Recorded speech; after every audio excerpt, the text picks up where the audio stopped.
Magandang araw at welcome sa Weekend Review.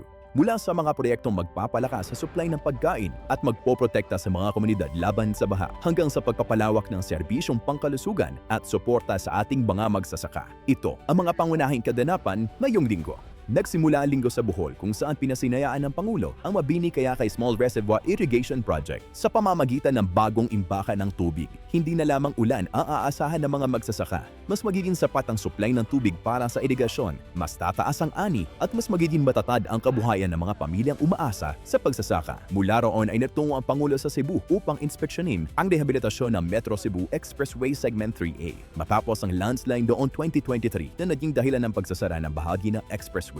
In-inspection din niya ang rehabilitasyon ng Mananga River Flood Mitigation Structure ni magpapanakas sa flood control system ng Talisay City at mga karating lugar upang mas mabawasan ang panganib ng pagbaha lalo na ngayong tag-ulan. Sa pagtatapos ng araw, inilunsad ng Pangulo ang DSWD Walang Gutom Kitchen sa Cebu, ang ikalawang community kitchen ng programa sa bansa. Dito, araw-araw na makatatanggap ng libreng masustansyang pagkain ang mga pamilyang nangangailangan habang nilalapit din ang iba pang serbisyong panlipunan ng pamahalaan. Sa Sultan Kudarat, pinusinayaan ng Pangulo ang Antong Dam and Irrigation System Project matapos masira noong 2021.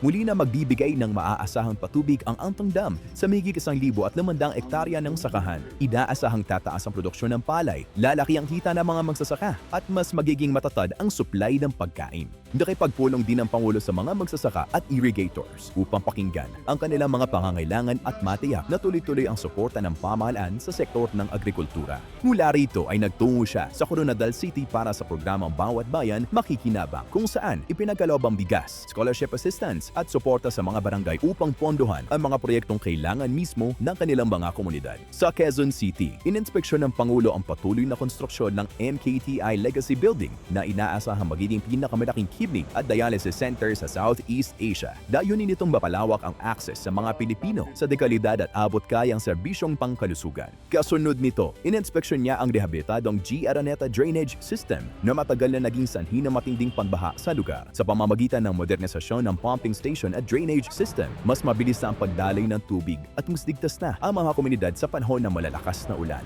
Sa Malacanang, ininamsad din ng Compass, isang bagong digital platform na magpapalakas sa transparency at mas mahusay na pagsubaybay sa paggasta ng pamahalaan upang matiyak na mas epektibong nagagamit ang pondo ng bayan. Sa pagtatapos ng linggo, nakiisa ang Pangulo sa ika-128 anibersaryo ng Presidential Security Command at kinilala ang katapatan, disiplina at sakripisyo ng mga kalalakihan at kababaihang araw-araw na nagbabantay sa Pangulo at sa institusyon ng pagkapangulo. Tuloy-tuloy ang paghahatid ng mga proyektong may direktang pakinabang sa buhay ng bawat pamilyang Pilipino.